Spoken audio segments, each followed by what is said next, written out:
It's always the biggest challenge is making sure we have recording hit. I'm really terrible about doing it, but I am super happy you all are here for this session this afternoon. I know I'm in the time slot where we're at the end of the day, so hopefully you will hang on with me. My name is Rochelle Soden, and I am a training manager with Kansas Children's Service League, and I have been with my organization for over 2 decades, and I oversee a lot of our statewide child abuse prevention training programs, one of them being the Period of Purple Crying, which we're going to talk about today. I also oversee our Darkness to Light Stewards of Children program, which is a child sexual abuse prevention program. And then I also oversee our implementation of Connections Matter, which is one of our newer programs we are implementing statewide. And as Krista mentioned, if you have questions, I think we're actually going to be small enough this afternoon, which is kind of exciting. You are welcome to unmute yourself and get my attention by either raising your virtual hand or your real hand if you have your video camera on. Or if you do want to chat, utilize the chat box that is in the Pathable platform, because I believe the Zoom chat is disabled. So I am watching that chat as I talk, so I will happily pause and answer questions there as we get going. But I'm super happy that you all came to this session, because the goal is that you will leave this session with recognizing how you have a part to play in preventing infant abuse, and how you can partner with us in utilizing the Period of Purple Crying program.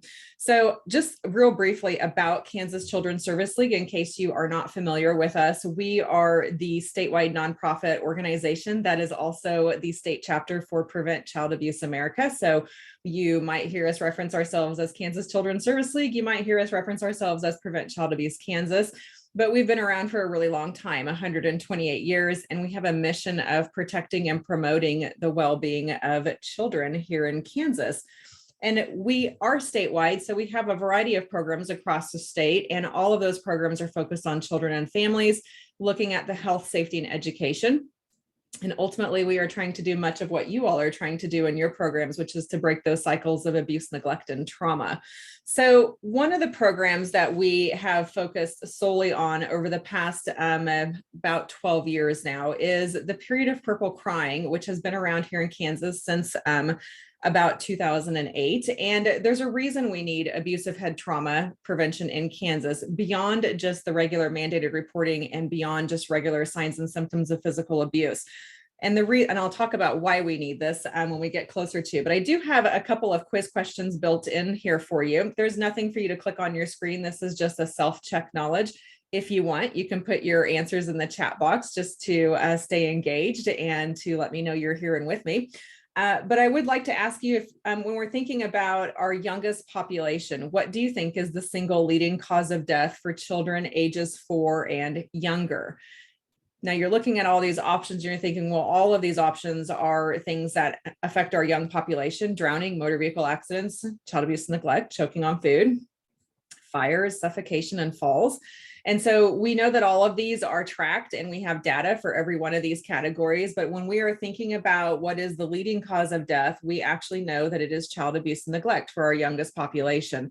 And we know that because annually, usually in the fall, so we should have a new annual report coming out next month is our hope, from the Attorney General's office. But the Attorney General's office governs the Child Death Review Board. And if you're not familiar with them, they have a lot of really great data to give information on all of those previous things that afflict our young populations. But they also are tracking child abuse homicides. And when we're looking at those, we know consistently from the reports over the last many years is that the rate for infants is more than 3 times higher than any other age group. And while we also know that while methods of child abuse homicide can vary, most likely they're going to occur because of blunt force trauma. And within that large category is abusive head trauma or shaken baby syndrome being our most prevalent form. So that's important for us to note, because it is a form of child physical abuse, but it's a very specific form of child physical abuse. And we also know, which is really important for those of you who are home visitors or who are interacting with families with young children, that in more than half of the infant homicides that are tracked by the Child Death Review Board, there were suspicions of previous abuse of that victim or another child. And the reason that's important for all of you to note is because if you have any reason to suspect that abuse or neglect is occurring, you need to, of course, go ahead and make a report as a mandated reporter. But we also want you to be thinking about how then can I step up my level of support for this family? How can I increase my communication with them to help provide supports? And what are some tools and things that I can use to talk with this family to hopefully prevent the unthinkable from happening? So I have another little quiz question here for you. Again, nothing to click on, just a self-check knowledge here. True or false, all babies go through a period of increased crying as part of normal child development. What do you guys think here? Do you think that's true? All babies go through a period of increased crying. If you are sitting there saying true, you are correct. There's no penalty for wrong answers. And again, you can utilize the chat because I am watching that. It's a good place to ask questions as well. But we know that this is something that happens as a part of normal child development. And so it's something that's been researched heavily over the last many decades to know that this occurs. And what we also know is that shaking most often occurs in response to a baby crying. And usually that's because the caregiver is super frustrated or really angry or exhausted or fill in the blank, because crying babies are tiring. And so the bottom line is that we know that shaken baby syndrome is the leading cause of child abuse deaths in the United States. And we also know that this inconsolable crying is the primary reason for shaking a baby. When we're talking about all babies increasing their crying, this is kind of what the crying curve looks like. And I'm going to show you another version of this crying curve in a couple slides. But at about the 2-week mark is when all infants are going to start to increase their crying. And it's going to increase all the way up to about the 2nd month of life, which is where it should peak at the most. And then it could last a few weeks at that higher level before it starts to decrease and come back down to where somewhere in the range of 3 to 5 month mark is where crying will be back at the normal levels of a lower level. So the biggest stressor for parents is this normal period of increased crying that all babies are going to experience in their first few months of life. And so I'm going to ask this question here as a true or false. Do you think it's true or false that a baby may cry for 5 to 6 hours at a time and still be considered part of normal child development? So 5 to 6 hours. Tammy, you're saying yes, this is normal. And you are correct. It absolutely is true.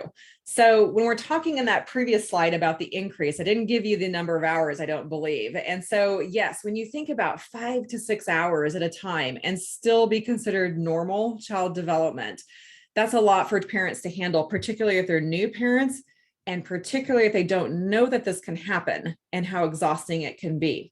And so the other version of the crying curve that we like to utilize is the one here on the left-hand side of your screen, which is in a couple different colors. So again, at 2 weeks of age, all infants are going to start to increase their crying as part of normal development. Now that could only increase about 20 to 30 minutes to where at its peak, it's really not very high and not a lot of crying is happening all at one time. And so if you've had children and you were in this low crying range, you can consider yourself lucky. But it can increase all the way up to 5 to 6 hours at its peak and still be considered normal. And that crying level can last for several weeks at a time before it starts to come back down. So if you have had a high crying baby that you have lived through, I'd like you to drop a note in the chat box to say, yes, I have survived this. It is something that happens. I have lived through it. It's also super encouraging for people to recognize that it does happen to others, or it can happen.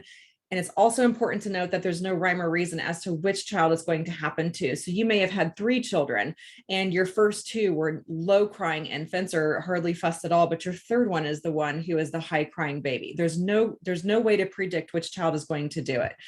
Trisha, you're sharing 3 hours every evening for 3 months. Yes, you hit some key points there. The number one being evening time. And I'm going to talk about that in a moment. So thank you for sharing that.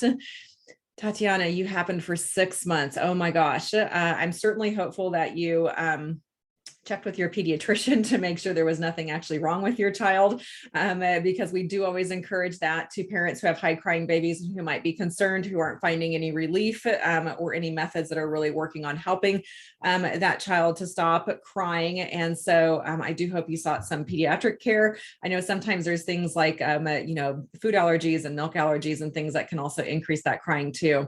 So when we're looking at the 2 graphs on your screen right now, the one on the right comes from our national partner, which is the National Center on Shaken Baby Syndrome, and they track known cases of shaken baby syndrome. And what they're looking at is a much longer time period than what is represented on the left-hand side. The left-hand graph is only going up to 5 months, which on the right-hand side of the graph is only about this piece here. I don't know if you can see my mouse moving, but in this graph on the right, you see 2 clear peaks that are happening in the lines. And that's where we know there's stimulus for shaking, and then also crying stimulus has been actually identified. And that peak of those cases is happening between the 8 and 10 week mark, which is around the 2 to 3 month happening. So we know that when crying is increasing as part of normal child development, we also know that we have a direct correlation between when shaking most likely is going to occur, and it is absolutely linked to that crying. We also know that crying, when it is the source of frustration and it leads to the horrible, unthinkable action of shaking a child, it does not take very long to cause irreparable damage. It is really 1 or 2 shakes can cause permanent damage in a child or even death. And so it's seconds of frustration can cause lifelong costs.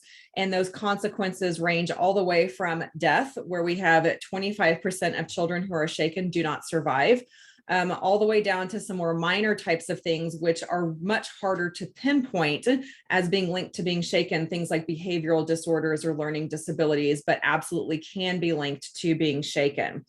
The children on your screen are 2 children I've actually met through partnership with the National Center on Shaken Baby Syndrome. They host a conference every 2 years that is designed for professionals. So I go for the prevention pieces of it and those workshops, but they also invite families to come to the conference and interact with those of us who are working in the prevention or the medical or the legal fields. And so at this conference, you have all these professionals, and then you have families who have brought their children for you to meet, to see the very real consequences of what happens when a child is shaken. And Gabby, as you can see from looking at her, was shaken at a very young age, and she is now in her late teens, and she is 100% reliant upon others to take care of her as a result of her injuries from being shaken. And Braxton is another one who was shaken at a young age, and he does have some long-range disabilities as well. He was young enough when I last met him that they still did not know exactly what the full scope of that was going to be.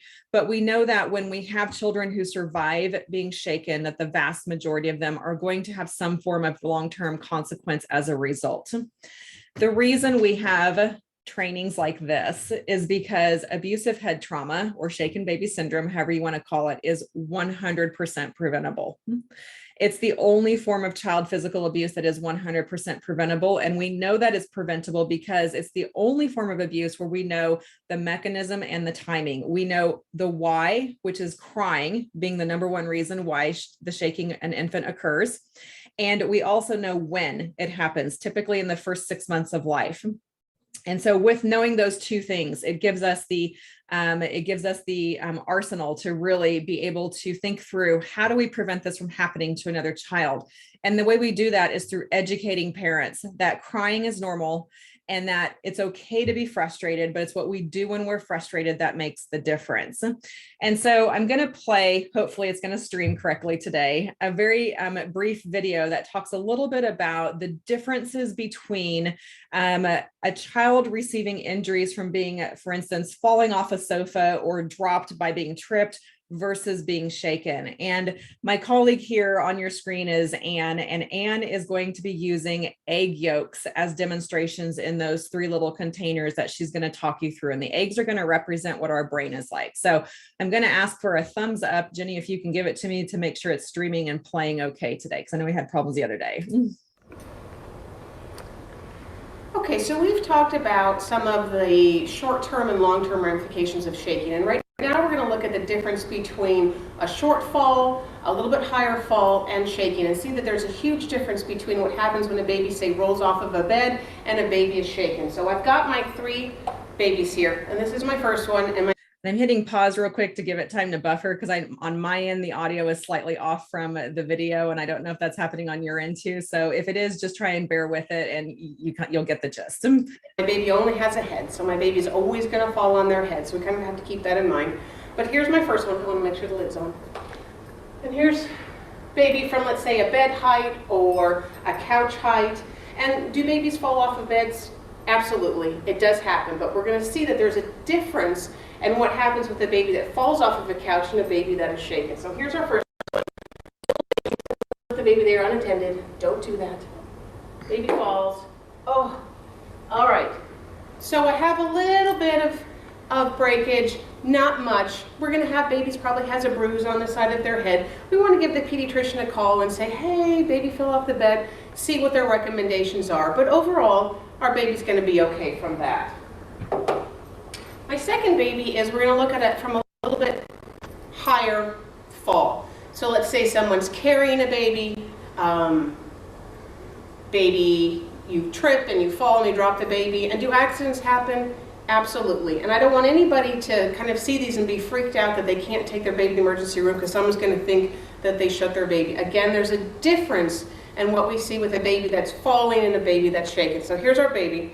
This one's hard for me even though it's just an egg. But again, we've got our baby. We're walking, toy, something on the floor, we trip and we fall. Drop baby. All right. Our baby in this one's got a little bit more breakage in this one. This is definitely something that we want to give our doctor a call out, take the baby to the emergency room. Baby had a pretty hard fall, but the baby's going to have maybe a bruise on one side of their head where they hit the ground. There's definitely going to be some bleeding there. We want the baby checked out, but again, there's going to be a difference in what the emergency room is seeing there. Our third baby is this one. Now, I have 4 kids, and after the birth of my first, my husband and I had a very long and very serious conversation about whether we were ever going to do this again. Because when she was 2 weeks old, she started to cry. And she cried, and she cried, and she cried.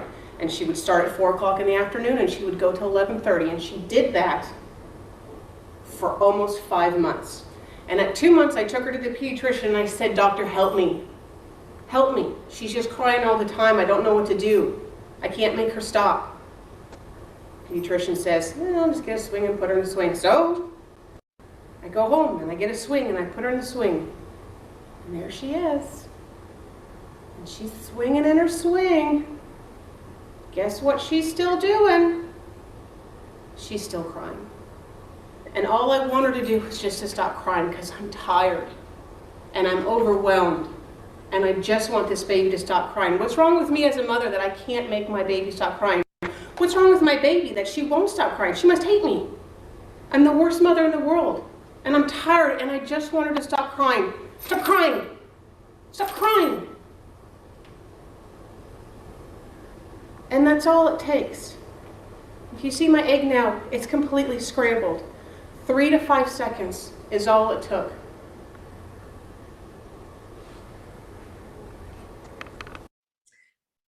So we often get asked, did Anne shake her baby?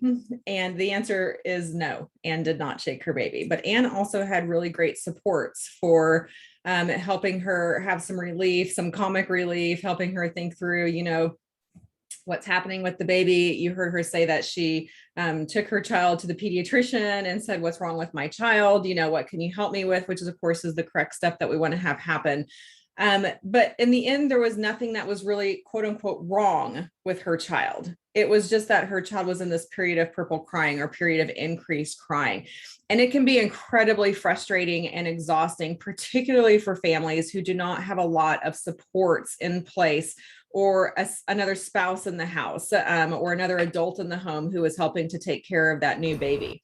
And so a quick quiz question here, just to check your knowledge, is asking about what the most common stimulus for shaken baby syndrome is. Is it rocking chairs or bouncing games, prolonged crying, short falls, jogging with an infant, or answers B and C? And if you are thinking through that and just thinking about what Anne actually just demonstrated with those eggs, if you could kind of see that well enough with the video playing, the answer here is prolonged crying. We know that crying is the #1 stimulus or reason why a caregiver would shake a baby. If you are working with families or if you are out in groups, particularly of teenagers, that egg activity is a fantastic activity to use to demonstrate to others what is happening. We actually do that activity live and in person for some family and consumer science classes, and the kids just love it. The high schoolers love being able to see what's happening, and they're very sucked into the idea of, oh my gosh, would shaking really cause this kind of damage? And of course the answer is yes. So it's a really great activity you can borrow and use if you have that need to do so. I'm going to say this several times throughout the training, but the key is that we know is that crying is normal. And crying is really not the problem. The problem really is how caregivers respond to a baby's crying. And so I like to say it's okay to be frustrated. It's what we do when we're frustrated that makes that difference. And that's really the case for anything, not just with crying. It's okay to be frustrated. Frustration is just one of our normal human emotions. It's how we calm ourselves down or how we respond to someone else when we're frustrated, how we recognize that frustration in ourselves. That really is a skill that needs to be developed. And so one of the things that we have here in Kansas to help us in dealing with this high crying as part of normal child development is the period of purple crying. And this is a belief that all babies can be safe from harm. And of course, you're in your line of work because you want to support families and help them be safe from harm and help promote positive child development. And this is one piece of a puzzle that you can use in your line of work. So purple, as we call it, shorthand, the period of purple crying is an evidence-based shaken baby syndrome program that is really delivered in what we call a 3-dose model. Now I'm mentioning the 3 doses because there's some history you need to be aware of and some partnership, and then how you also fit into this puzzle. And so dose 1 is what we call the hospital partners. So around the state, we have a number of birthing hospitals that have been identified and partnered with us for the last 12 years. And those birthing hospitals are what we call dose 1, where they have been providing the materials for the period of purple crying and the conversation to families prior to them going home with their new baby. If you have given birth in the last 10 years, you have probably heard this information at some point in the hospital. Dose 2 is what we are now turning our focus to and have been for the last year and a half. And so dose 2 is anyone who would see the family in those first few months of life who has a relationship and has the ability to either reinforce the messages of the Purple program or to provide the direct information and education to families if they've never heard it or don't remember receiving it. Dose 3 is a public education campaign that we don't necessarily use very much here in Kansas anymore due to cost particularly, but also because we really want to utilize the relationship and the connection through programs like yours, where families are going to be receptive to hearing this information. And so Purple is really looking at the connection between normal crying and shaking, and it is educating parents and the general public, because we know that it's not just parents who are taking care of kiddos. There's childcare providers, there's family relatives, there's friends, there's all kinds of people. And so we need to be educating the general public about this normal crying behavior and the dangers of shaking. And so we're really working in tandem of being both an education and a prevention program at the same time. So Purple, as we call the program, actually stands for something. And so we never expect anyone to memorize this. We have materials we can provide you so you do not have to memorize anything. But just for your sake of information, Purple, the peak of crying is what the first P stands for. And that's really where, again, we've talked about the increase in crying starting to happen at 2 weeks, and then it's going to peak somewhere around the 2 to 3 month mark. The U stands for being unexpected. Crying can come and go, and you may not be able to figure out the reason why. You've checked the basics, you've kind of gone through those sorts of steps. The R is resisting soothing. So we know there's lots of strategies that can help soothe a crying baby, right? We're going to mention some of those here in a few slides. But we also know that the baby may not stop crying no matter what a parent is going to try. And so recognizing that they might resist some soothing. The second P always kind of makes me laugh a little bit, because I don't know about you, but I've never been around a baby crying that looks like they're having a great time. But the second P stands for pain like face, because when a baby is crying for an hour, 2 hours, 6 hours at a time, they're going to start to turn some really interesting colors. And of course, we always want to encourage parents to check with their pediatricians to make sure there's nothing really wrong with the child, but they could be turning some blues and some colors from just crying and wailing for a really long time, being in the purple phase. The L stands for long lasting. So as much as 5 to 6 hours a day. And the E is super important, which is one of the things that Trisha in the chat box mentioned, where she said her baby cried for 3 hours every evening for 3 months. And the E is the key piece here, because a baby may cry more in the late afternoon and evening hours than any other time when they're in this period of purple crying. And that's really important to note, because if you are working with families, or if a family has gone back to work after being home from maternity leave, and they pick their child up from childcare, and they get their child home, and the child starts to scream and cry because they're in this period of crying and it's evening hours now. And if the parent calls the childcare provider and says, "Hey, did something happen today? How was my baby with you, during the day?" And the childcare provider responds with, "No, they were great." That's not really very encouraging to the parent who is sitting with a screaming baby and trying to figure out what they're doing wrong as a parent, or why their child hates them, or is there something I'm doing wrong, or all of those thoughts are real thoughts that run through new parents' minds. And so if the childcare provider is aware of this purple phase, and they say, "You know what, your baby was great during the day, but what you are describing is this thing called purple crying. Do you remember hearing anything about it from the hospital?" And if the parent says, "No, I have no idea what you're talking about," that's the opportunity for an education piece and a support piece to really help encourage that parent.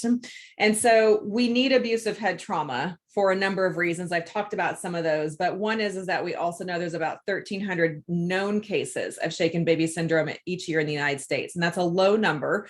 It's a low number for a number of reasons, but one is that not every child is shaken to the extent that they require medical attention. And so we know that that's a low number. We also know, as I've said, that 1 in 4 are not going to survive. And the most of the ones who do are going to have some form of long-term consequence from that.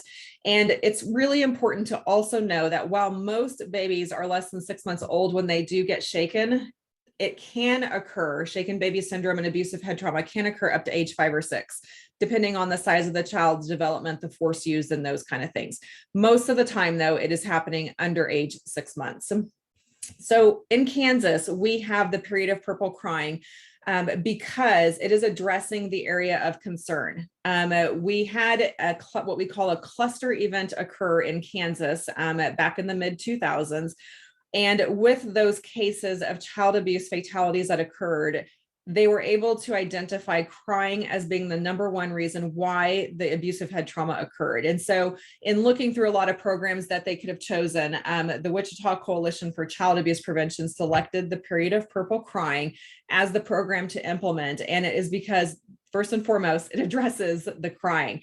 But secondly, it's a very economical program for us to implement across the state. And then third, it has a very large fatherhood presence, which for those of you who are doing home visitation or any sort of direct family services, you probably struggle with getting dads involved, right? A lot of times it's really difficult to reach the dads or the boyfriends or the males who are involved in that child's life. And so we want to have programs that are representative of not just moms, but also the dads or the male figures. And this program does have a large fatherhood presence. It also has a message, though, be careful who you leave your baby with, because we also know that we are living in an era where childcare providers are sometimes hard to find in some of our communities. And so oftentimes parents are left with the last resort of, gosh, I need to go to work, or I need someone to watch my kid for the next 4 hours. So I just met my neighbor. They seem nice enough. Can you take care of my kid for me for the next 4 hours? And I know what I'm saying sounds crazy, but I know all of you have probably encountered that with some of the families you are working with. And so we want to be communicating this message to parents of new babies that you need to be careful who you're leaving your baby with, not just for all the obvious reasons, but also because we want to make sure that whoever is taking care of our child understands that crying can be really frustrating, and we need to have patience and have some strategies for what to do when we feel ourselves getting frustrated. So the period of purple crying is the most widely researched prevention abusive head trauma prevention program in the world, and it has been delivered to more than 3 million families by more than 2,000 hospitals. And depending on the year you were looking at, currently we are at about 50 some hospitals have been delivering purple for the last few years. We're as high as 74 hospitals And I can tell you a little bit more about Kansas and the trend lines there. It's a program that's super easy to deliver. Again, it can be utilized by any of you, and it doesn't take a lot of time for you to work it into the conversations for families that you think it would be beneficial for. Less than 3 minutes to talk about it. You can certainly go longer. There's resources for you to use, more in-depth information, but you don't have to go into that in-depth information if you don't feel like it's a good fit there. We also have a lot of research that supports Purple. The most recent ones are from October of 2018, which is showing where programs like Purple are utilized, particularly where there are home visitation programs and relationships, because we know relationships make the key for anything. When there are relationships that take place, there is a 35% reduction in shaken baby syndrome cases. And that's huge. To be able to prevent even one shaking case or one death or one paralysis or one long-term disability is huge to be able to influence that. We also really like Purple because it is focused on protective factors. You all know what I mean when we're talking about risk factors. We can probably have a whole 10-minute chat just about all the common risk factors you know are existing with your families for increasing the risk for abuse and neglect to occur. But when we're thinking about risk factors, and many of our programs are designed around risk factors, which is sometimes unfortunate because it makes us really hone in on the problem areas, and it can exclude those other families that may not be exhibiting those risk factors. Protective factors are really thinking through everyone. And how do we reach every parent of a new baby, not just those who are at high risk? And so when we're thinking about protective factors, it's from the Strengthening Families framework, which I'm sure many of you are familiar with. If not, I can send you all a link to it, or you can email me and I'll get you a link to it. But protective factors are really looking at increasing knowledge of child and parenting skills, and looking at increasing nurturing and attachment, and increasing parental resilience, which I don't know if you were in the Hope episode or Hope webinar just right before this one with Vanessa Loft from WSU, but she talked a lot about resilience and the Hope information. And so again, protective factors are increasing those resilient skills. Looking at social connections and how do we make sure we've got parents connected and plugged in and knowing about what's available to them. Are they being reached out to? Are they having connection, relationship? And then do they know about concrete supports? And so Purple really does fit all of these kind of areas with focusing on protective factors. And we like protective factors because they are really looking at strengthening all families, not just those that have risk.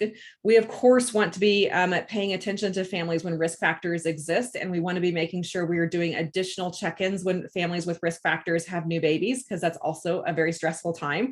But we don't want to assume that the family who's not exhibiting any risk factors is not going to be impacted by a child who is crying for 5 hours straight.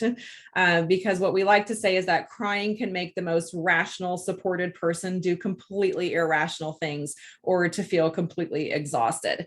And one of my coworkers just had a baby recently, and she just came back from part-time from maternity leave, and she was in a Zoom meeting with us, and I said, "How are you doing?" And she said, "I think this must be what it feels like to die from sleep exhaustion." She's like, "Because I never get any sleep." She's like, "I don't think I've slept more than an hour for the last 3.5 months." And so she's like, "This must be what it feels like to literally die from sleep exhaustion, because that's how I feel." And so, we have a team that reaches out to her, lots of friends, and, stepping in because her family doesn't live in the area. And so making sure we are focused on all families, not just those that have risk factors. So I have a map up on your screen that's talking about where our hospital partners have been as of a year and a half ago. So the reason this is a year and a half old map is because there's a little thing called a pandemic that happened, and that has caused a lot of communication with our hospitals to be a little bit more difficult to get in touch with them and to find out what's going on. Prior to January of 2020, when we first had Purple implemented in the state, we were in 74 of 76 birthing hospitals. As of January of 2020, we were in 56 of 58. So if you're doing the math in your head really quick, in about 10-year period of time, we went from 76 birthing hospitals in the state of Kansas to 58. And that's not because we weren't partnered with those hospitals. That's how many hospitals stopped delivering or closed their doors completely in their communities. And this is a trend that's not just happening in Kansas, it's in other states as well, but we're seeing more and more hospitals struggling financially to make it. and more hospitals either losing their delivering physicians or stopping delivering completely. And so the counties in purple on your screen right now are the counties where we had birthing hospitals at the beginning of 2020. And my colleague Jenny is on with me, and she is currently in the process of reaching out to try and to figure out which of these birthing hospitals are still actually partnered and implementing purple. And we are currently at 36. So we've got about 20 more to confirm and try to reach. And as you know, some of those are hard to get in touch with. The two counties in blue are counties where there's a birthing hospital but they may not be a purple partner, but they might be using something else. And then the counties in white are the counties where there might be a hospital, but they aren't technically a birthing hospital or a birthing unit.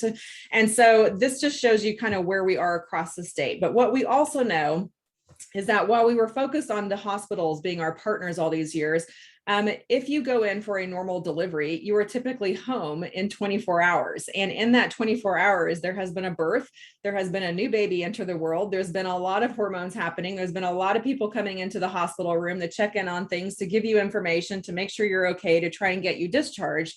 And I don't know about you, but I'm probably not going to remember everything that was talked to me in those 24 hours that I was in the hospital. And so even under normal delivery circumstances, even if they were given the purple information at the hospital level, they may not remember it. So we started to shift our focus to thinking through who does have the connections with families. And that's all of you in your programs who already have relationships and established connections with families and can work this in as needed to be talking with families with new babies.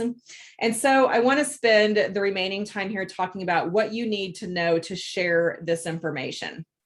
So Purple is a program that is available to you. At some point, we've provided a training, just like this one, where you've either, this counts as well, but you can send your staff through any of our Zoom trainings that we are providing at no charge.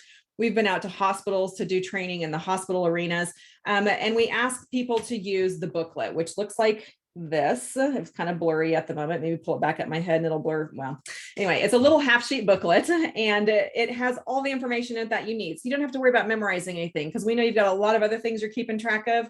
You don't have to memorize this stuff. There is a video that we ask hospitals to play when possible. And so there's a 10-minute educational video that's available.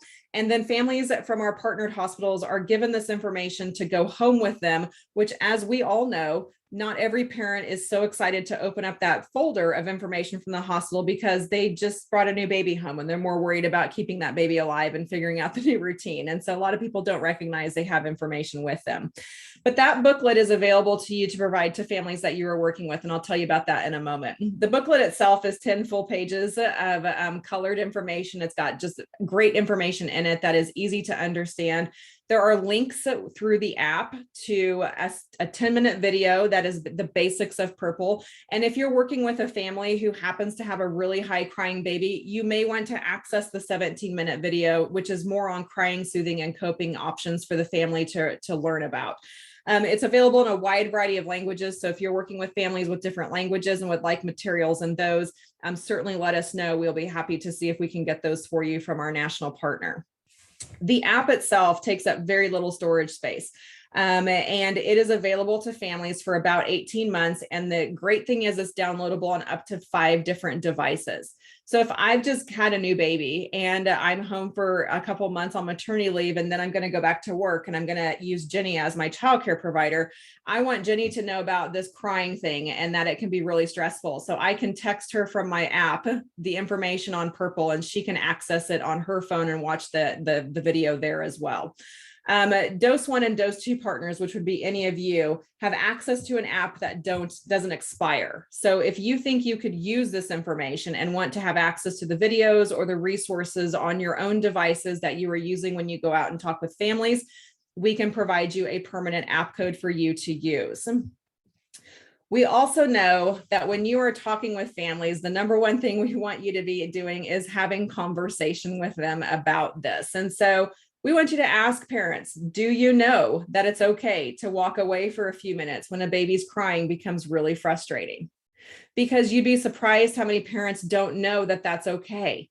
You'd be surprised how many families think that I've got a crying baby, I've got to hold them and comfort them and try and calm them that way. And in essence, I'm getting really tired and I'm getting really frustrated and that baby's feeding off of my energy, but I don't know that it's okay to put that baby down when they're crying. And so we need to be asking parents, do you know it's okay to put that baby down and take an adult timeout? Doesn't mean leave the house. It just means go into a different room or shut the door and let the baby cry. And we need to be asking parents, do you have a plan for what to do if your baby goes through a period of high crying? So, okay, I've told you about period of purple crying. Do you have any questions? No. Okay, what would you do if you have a high crying baby? Who would you call? What strategies might work for you? Let's talk through some of those. Here's what worked for me if I had a baby who was a high crying baby and how I got through it. So those of you who mentioned in the chat that you've lived through this, you're the perfect examples to use your own self as, strategies for what worked for you. When you're talking with families, we want you to just let them know that what you're talking about is important. It's no more important than safe sleep or a lot of those other things that you were talking to families about. It's one piece of the puzzle, but you can provide the family with their own booklet and app code as well if they don't already have it from the hospital. And again, we can provide those to you at no charge. So we just need to know who would utilize them and then be able to mail them out to you to use, because we do have a grant that provided those for the state of Kansas. We ask people to, assist the parent with downloading that app and the app code if they need some help with that, but then really going through that booklet. So again, you don't have to memorize anything. You can use that booklet to go through the quick pages and talk about the purple acronym, talk about the early increased crying, some strategies that might work, why crying is frustrating, shaking is dangerous, and making sure we're talking to other caregivers. So all of that talking takes about 3 minutes when you really use the booklet to go through it with a parent. If they do remember getting the information, or even if you've told them about it and you're kind of doing a reinforcement, you're really just reinforcing through what we call a teach back opportunity. So I'm going to talk about teach back on the next slide, but the number one thing on this slide here is, again, the key is that crying is going to increase and we don't know which baby is going to be the high crier. We also definitely want to encourage connection and reaching out to pediatricians for if they are concerned that something might be wrong with their child. But we want to make sure that we are reinforcing these key messages, and we do a lot of what we do through teach back. And teach back is a skill for anything we are trying to teach a family. And so what we are really asking a family is to describe in their own words what they are remembering about what you've just taught them. So if I'm going to pick on Jenny again, because she's my coworker here. So if I am trying to teach Jenny as a new mom, the information about purple, and I ask Jenny, okay, do you have any questions, Jenny? And she's going to look at me and she's going to say, nope, I think I'm good. Well, that doesn't tell me as a professional if she actually got the key messages about purple, right? Or whatever I'm trying to teach her. So I can start with that. Jenny, do you have any questions on anything? And she says no. And I'm like, okay, what would you tell someone else about the key messages of purple? Or what would you tell a childcare provider about purple? Or what do you think might work for you as a strategy in case your baby starts to cry a lot? And that way we can get and understand it, whether she's got the main concepts. And that's a skill really with anything we're trying to teach families, to make sure it's really easy for us to default to that. Do you have any questions? And we accept the answer of no. And then we move on to the next thing, but we don't really know if they got what we're trying to tell them, or if they were really listening, or if they were thinking about something else, which we're all multitasking, we know. So we need to be using that teach back skill set. And then we also want to be talking to them about strategies for what to do with a crying baby. So of course, check the basics, try soothing techniques, swaddle, sing and hum. All of these things are things that do absolutely make differences when we are working with children. And for caregivers, we really want to be thinking about the 3 action steps of comfort, carry, walk, and talk. And encourage parents to know that it's okay to walk away, or it's okay to walk into a different room, is what we mean by that. And I very much remember a story that a hospital conveyed to me several years ago that was telling us about the importance of them using purple in their program, because it was the OB nurse, the head charge nurse, who was my contact. And she let me know that they had a dad call the hospital and ask to be admitted a few months after the birth of his new baby, because he was having thoughts of suicide and thoughts of harming the baby. And when the hospital admitted him, he was saying that his baby was crying and he was losing his mind. And so they ended up showing him the purple information, which he was missed at the time of delivery because he wasn't present, but he was the primary caregiver for this baby.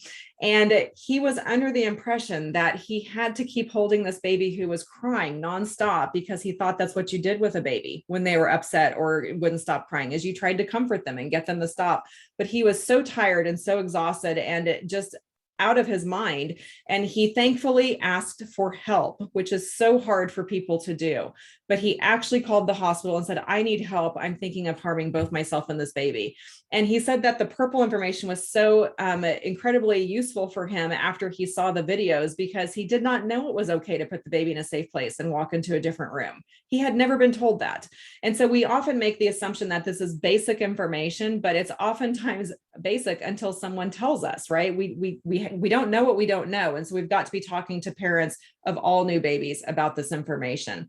The other thing to note too is that crying will come to an end. So while it is a high crying period, it's called the period of purple crying for a reason, because there is kind of a period where it will stop and it will come back down to a normal level. So I have on your screen ways you can partner with us. Purple partners include probably any of you, anyone who is seeing the family in the first few months of that baby's life, home visitors, parents as teachers, healthy families, early Head Start, health department staff, childcare professionals, really anyone who's going to see the family in those first few months of that baby's life. If you are a professional who would see the family with their new baby during those first few months of life and would like to be able to talk to them about purple without being an expert, you don't have to be the expert, let us know. We will happily provide you with a permanent app code that you can keep on your devices to utilize and access those videos or the purple acronym or those things, so you can easily share that information with families. If you are in a program where you would like to have the purple materials on hand so that you can provide them to families so that they can have their own app codes and that they can have their own little booklet for information, also let us know, because we have those available to send out to you so that you can take those on your home visits or to provide those to your families you are serving as needed. So we will happily get those to you. And you have a copy of all of my slides are actually in the files in Pathable, which does include my contact slide. So you can grab my contact over there, or you can click on my profile information in Pathable. And I believe that takes you to my email address as well.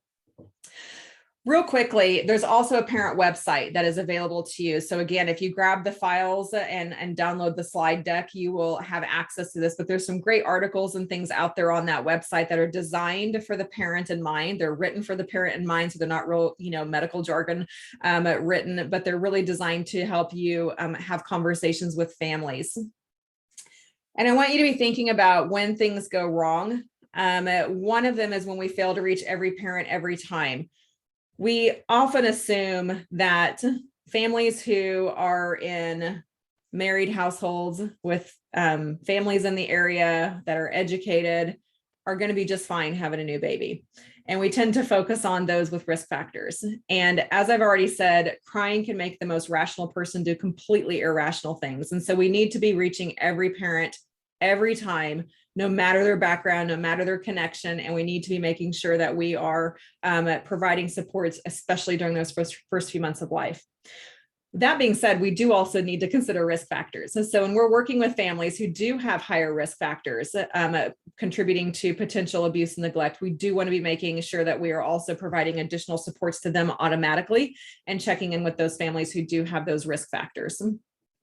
And then the last thing is when something fails to happen is when we fail to report to DCF. So I'm going out on a limb and guessing the majority of you are mandated reporters. If you don't know what that means, you're welcome to attend one of our trainings on mandated reporters because we do provide those every month as well.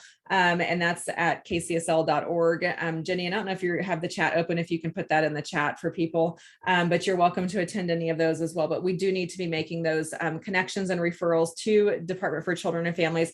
But we also want to be thinking about how do we go from being just a mandated reporter to also supporting the family through that process. So I'm going to end with reading a story to you that I have a few of the screenshots of the story up on your screen. But I'm just going to read this to you that has been provided and shared with permission from a friend and colleague of mine. And she says, in May of 2018, I welcomed my son into the world. My husband and I had waited years to have a child, and he was finally here. I was hardly even nervous. I had 20 years of experience working with families in childcare and summer camps, nannying, teaching, parent education. I knew I would be just fine. I just knew I would handle the role of motherhood with ease, and I was so wrong. Nothing can prepare you for the changes that occur in your life when you bring a new baby home. And nothing can prepare you for the helpless feelings you get when you cannot soothe your crying baby. I knew about Purple, and I knew my son would cry more as the weeks went on. I knew I should set him down in a safe place and walk away if I felt overwhelmed. And I knew it was totally normal behavior for a newborn to cry for long periods of time. I'm so grateful I knew all of these facts because they helped me navigate my role as a new mom when my emotions wanted to take over. What I didn't realize is how the sound of my son's crying could create a panicked feeling in my heart. I didn't realize that his cries, when unable to be soothed, would make me feel like a terrible parent in those early months of his life. What kind of mother can't soothe her baby? I may have let myself believe those thoughts had I not known about Purple. So when teaching families about Purple as a parent educator, I always thought a baby's cries created stress for a parent because they're high-pitched and piercing. And yes, that is stressful. But for me as a new mom, the real stress came from not being able to fix the situation for my little baby boy, and the frustration can be overwhelming. In those times, I reminded myself of the facts I knew about Purple, and I leaned on my closest friends to help me through. I knew the Purple campaign was important for families, but I didn't realize how important until I brought my own child home and felt the uncertainty, the stress, the love, and the enormous responsibility you feel when you're caring for your child. So that is 100% her words. I got a text from her while she was on maternity leave. This is an educated, solid job, benefits, husband, family in the area, no risk factor person. And I got a text from her at about the 8-week mark that said, hey, you know that program that you talk about all the time, Purple? That's real stuff. And I was like, oh, I said, is he crying a lot? And she's like, he never stops. She's like, it's from the time we get him from childcare to the time we go to bed. He is crying for 6 hours every day. And that went on for weeks. Now with him, there was actually some food allergies and some other medical things going on they did discover, but part of it was also just being in the Purple crying. And so we do need to recommend that families do seek out medical care for their pediatricians with their children when they are super high crying babies. But they could also just be really exhausted from a 3-hour crying baby, which I know one of you said, Tricia said you had experienced in the chat as well. And so we need to be thinking about how do we provide supports to families. And Purple is one of many things that you can do to reach out and make connections and help educate families. And Dr. Barr is the founder for National Center on Shaken Baby Syndrome. And his quote here is, soothing works some of the time, but nothing works all of the time. And I think that's a really great quote to remember because we know there are strategies that can help a family, but some things just aren't going to work. And so we want to make those suggestions, but we also want to give them the reality of, you know what, you can try these strategies. We want you to try these things. We want you to check the basics. We want you to know that these things can sometimes work, but it's also okay if you're feeling yourself so frustrated to put that baby in a safe space and go into a different room so you can have an adult timeout, so you can take a breath, so you can recognize when your own frustration and exhaustion levels are getting the better of you.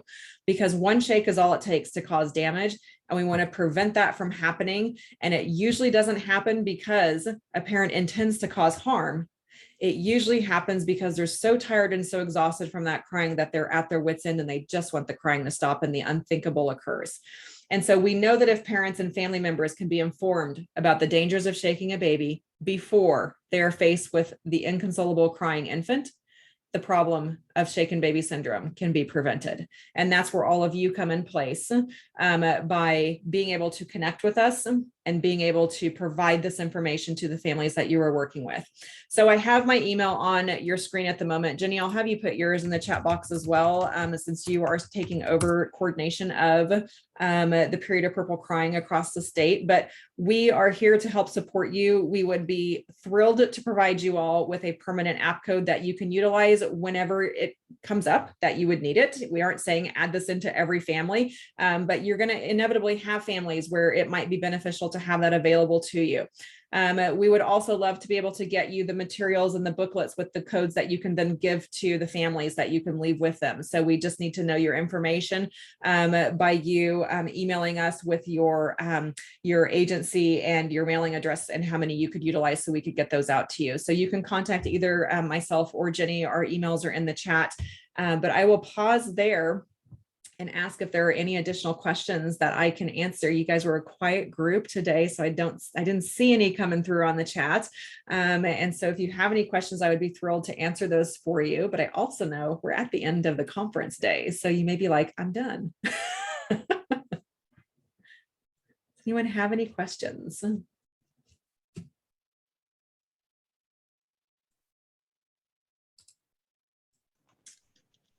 Okay, well, if you don't, yes, Trisha, did you come off mute?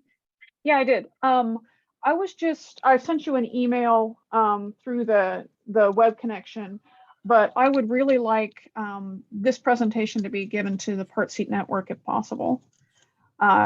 So if we could start a conversation about that, that would be great.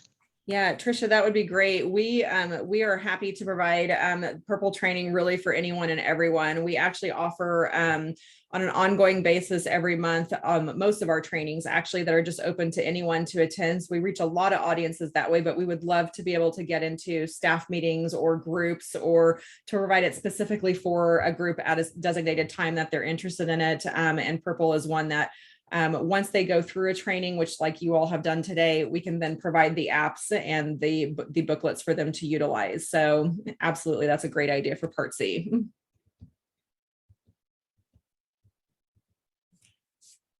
Any other comments or questions or thoughts? Okay. If not, Krista, I will turn it back over to you for wrapping us up. Yeah, just real quick, I will say I look forward to seeing you all back here at 12:30 tomorrow for our second day of the conference, but I won't keep you any longer because I know it's the end of the day and I'm sure everyone will enjoy the extra 4 minutes. Have a good rest of your day and thank you again, Rochelle. Thanks, everyone. I appreciate it. Have a good rest of your evening.